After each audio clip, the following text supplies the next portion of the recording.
बुरे दिन तब शुरू हुए जब साल 2017 में योगी आदित्यनाथ ने यूपी में सरकार की कमान संभाली। सत्ता संभालते ही योगी ने माफिया के खिलाफ जीरो टॉलरेंस की पॉलिसी लागू कर दी, जिसके बाद माफिया और उनके गुर्गे यूपी छोड़कर भागने लगे।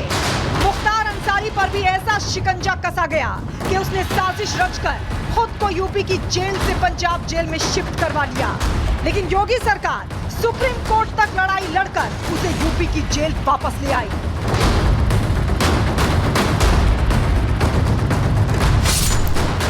आरोप है कि क्राइम और पॉलिटिक्स के कॉकटेल से मुख्तार ने सैकड़ों करोड़ कमाए थे। 1996 में बीएसपी के टिकट पर पहली बार विधायक बना। 1996 से 2022 तक लगातार विधानसभा सदस्य रहा। आखिरी बार 2017 में जेल से निर्दलीय विधायक का चुनाव जीता। 2017 में योगी सरकार बनने के बाद उसके बुरे दिन शुरू हो गए। योगी सरकार की सख्त पैरवी से मुख्तार को 7 मामलों में सजा हुई। मुख्तार की करीब 600 करोड़ से ज्यादा की संपत्ति जब्त की गई। मुख्तार गैंग के कई बदमाश भी एनकाउंटर में ढेर कर दिए गए। मुख्तार अंसारी के परिवार के खिलाफ भी मुकदमे दर्ज किए गए। अंसारी की पत्नी, बेटे, भाई के खिलाफ भी पुलिस ने केस दर्ज किए। ये सब संभव हुआ योगी सरकार की एंटी माफिया पॉलिसी की वजह से। हर नागरिक को सुरक्षा प्रदान करना और बहन और हर बेटी की सुरक्षा करना इस सरकार का कार्य है। सरकार उसको भी करेगी। और तब भी मैंने कहा था, माफिया अगर सिर उठाने का तो साहस करेगा तो उसको मिट्टी में मिलाने का काम भी सरकार करेगी। योगी सरकार के एक्शन का ही असर था कि कभी पुलिस हिरासत में भी अपनी ताकत दिखाने वाला मुख्तार पंजाब से यूपी की जेल लाते वक्त व्हील चेयर पर आ गया। आखिरकार इसी साल 28 मार्च को जेल में कैद मुख्तार की इलाज के दौरान मौत हो गई। मुख्तार की मौत के बाद भी जांच एजेंसियां उसके काले पैसों से खड़े किए गए आर्थिक साम्राज्य को डहाने में लगी हुई हैं। गाजीपुर में आईटी विभाग ने 12 करोड़ की जमीन जब्त कर ली। मुख्तार ने करीबी गणेश मिश्रा के नाम पर खरीदी थी संपत्ति। गणेश दत्त ही मुख्तार अंसारी की रियल एस्टेट का काम देखता था। आईटी विभाग की जांच में जब्त की गई जमीन बेनामी निकली। जमीन खरीदने में दिए गए चेक का कभी भुगतान ही नहीं किया गया। दावा किया जाता है कि मुख्तार अंसारी गैंग के पास अभी भी सैकड़ों करोड़ की अवैध संपत्ति है, जिसका कोई रिकॉर्ड नहीं है। यूपी सरकार के साथ ही केंद्रीय एजेंसियां इन संपत्तियों का हिसाब किताब निकाल रही हैं। दूसरी तरफ माफिया गैंग के खिलाफ योगी की जीरो टॉलरेंस की पॉलिसी का असर ऐसे ही कार्रवाइयों के माध्यम से दिख रहा है। Bureau report, Republic Bharat.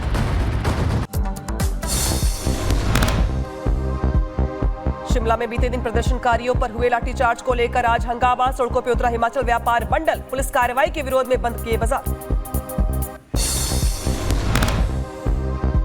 पैदल मार्च में बड़ी संख्या में शामिल हुए पुरुष और महिलाएं। पुलिस की कार्रवाई के खिलाफ जताया रोष।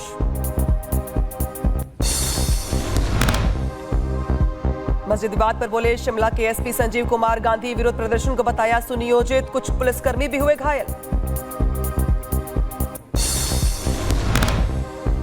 हिमाचल में मस्जिद मामले को लेकर सपा सांसद जियाउर रहमान बर्क का बयान। कहा, हम कमजोर नहीं, कानून के दायरे में रहकर करेंगे अपने धार्मिक स्थलों की रक्षा। उनकी रक्षा करने में हम सक्षम हैं। अमेरिका में राहुल के दिए बयान पर बीजेपी का हमला। संबित पात्रा ने राहुल के बयान को बताया शर्मनाक। कहा, देश के बारे में हमेशा गलत बोलते हैं राहुल। संबित पात्रा ने बंगाल सरकार पर भी साधा निशाना। कहा, पूरे राज्य में ममता बनर्जी और अभिषेक बनर्जी की गुंडागर्दी है। केंद्रीय मंत्री अर्जुन राम मेघवाल ने राहुल गांधी पर साधा निशाना। कहा, जब से राहुल विपक्ष के नेता बने तब से बदले हैं उनके हाव भाव। कांग्रेस अध्यक्ष खड़गे के जेल भेजने वाले बयान पर शहजाद पूनावाला का पलटवार। बोले, कांग्रेस ने फिर दिखाई तानाशाही मानसिकता। उधर मांड्या हिंसा का एक और वीडियो आया सामने। सड़क पे उपद्रव करते दिखाई दिए आरोपी। हमला करने के बाद दुकान में छिपे। मांड्या जिले में हुई हिंसा को लेकर एक और फुटेज आई सामने। दुकान के शटर पर पत्थर मारते नजर आया उपद्रवी। कर्नाटक के मांड्या में हिंसा का नया सीसीटीवी फुटेज आया सामने। वीडियो में दिखे पत्थरबाज गाड़ी में तोड़फोड़ करते दिखाई दिए हुड़दंगी। मांड्या में गणेश विसर्जन के दौरान हिंसा के मामले में कार्रवाई हुई तेज। अब तक 52 लोग हिरासत में लिए गए, पूछताछ जारी है। मांड्या में हंगामे के बाद हालात तनावपूर्ण, इलाके में बढ़ाई गई सुरक्षा, पुलिस ने किया फ्लैग मार्च। मांड्या की घटना पर बोले कर्नाटक के गृह मंत्री जी परमेश्वर, कहा अब काबू में है हालात, मौके पर सुरक्षा व्यवस्था सख्त की गई। कर्नाटक के नागमंगला में घटनास्थल का जायजा लेने पहुंचे मंत्री। जिला प्रभारी ने हिंसा वाली जगह पहुंचकर जाना लोगों का हाल। विसर्जन यात्रा के दौरान हिंसा में कई गाड़ी और दुकानों में हुआ था नुकसान। चंडीगढ़ में हुए ग्रेनेड हमले को लेकर जांच हुई तेज। घटनास्थल पहुंची एफएसएल की टीम, खंगाले जा रहे सबूत। चंडीगढ़ ब्लास्ट के आरोपियों की तलाश हुई तेज। जानकारी के मुताबिक मकान में पहले रह रहे पूर्व पुलिस अधिकारी को निशाना बनाने के मकसद से किया गया था हमला। बीजेपी नेता अमित मालवीय ने चंडीगढ़ ग्रेनेड हमले को राहुल गांधी के बयान से जोड़ा। कहा सिखों के अधिकारों के बारे में राहुल गांधी के भ्रामक बयानों के बाद हुई चंडीगढ़ की घटना। चंडीगढ़ में ग्रेनेड हमले के आरोपियों की सूचना देने वाले को 2 लाख रुपए इनाम देने का ऐलान। ऑटो सवार बदमाशों ने फेंका था ग्रेनेड। ऑटो ड्राइवर को पुलिस कर चुकी गिरफ्तार। उधर राजस्थान के जोधपुर में वायुसेना तरंग शक्ति कार्यक्रम का आयोजन किया गया। केंद्रीय रक्षा मंत्री राजनाथ सिंह ने की शिरकत। भारतीय रक्षा विमानन प्रदर्शनी का किया गया उद्घाटन। मौके पर कई बड़े अधिकारी रहे मौजूद। तरंग शक्ति कार्यक्रम के दौरान वायुसेना के हेलीकॉप्टरों ने दिखाए शानदार करतब। कार्यक्रम में कई बड़े अधिकारी भी रहे मौजूद। उधर हरदोई में टला बड़ा रेल हादसा। रेल लाइन पर लटक रहे तार से टकराई ट्रेन। तार के टकराने के बाद सुनाई दी धमाके की आवाज। किसी के हताहत होने की खबर नहीं, बड़ी साजिश की भी आशंका। बुलंदशहर के नरौरा में सड़क पार करते दिखा विशाल अजगर। अजगर की लंबाई करीब 20 फीट। सोशल मीडिया पर अजगर का वायरल हुआ वीडियो।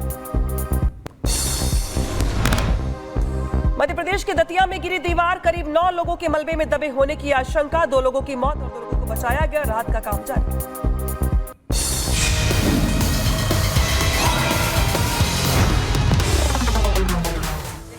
और बड़ी खबर आ रही कलकत्ता से, जहां पे कलकत्ता में आरजीकर मेडिकल कॉलेज के बाद संदिग्ध बैग मिला है। बड़ी खबर आ रही है, जहां पे देखिए कोलकाता में जहां पे प्रदर्शन चल रहा था उसी जगह पे संदिग्ध बैग मिलने की खबर निकल के सामने आ रही है। तो यही वो बैग है जो आपके सामने दिखाई दे रहा है। कोलकाता आरजीकर मेडिकल कॉलेज के कैंपस में ये बैग दिखाई दे रहा है आपको। ये बैग संदिग्ध है और कौन इसे रखकर गया है इस बात को लेकर कोई जानकारी नहीं है। लिहाजा संदिग्ध बैग में बम होने की आशंका जताई जा रही है। सोशल तस्वीरें दिखा रहे हैं आपको कोलकाता से, जहां पे संदिग्ध बैग मिलने की आशंका है। इसके बाद इसी में बम होने की भी आशंका है। लिहाजा बम निरोधक दस्ते को मौके घटना के लिए बुलाया गया है ताकि जांच हो सके कि इस बैग में आखिर क्या है।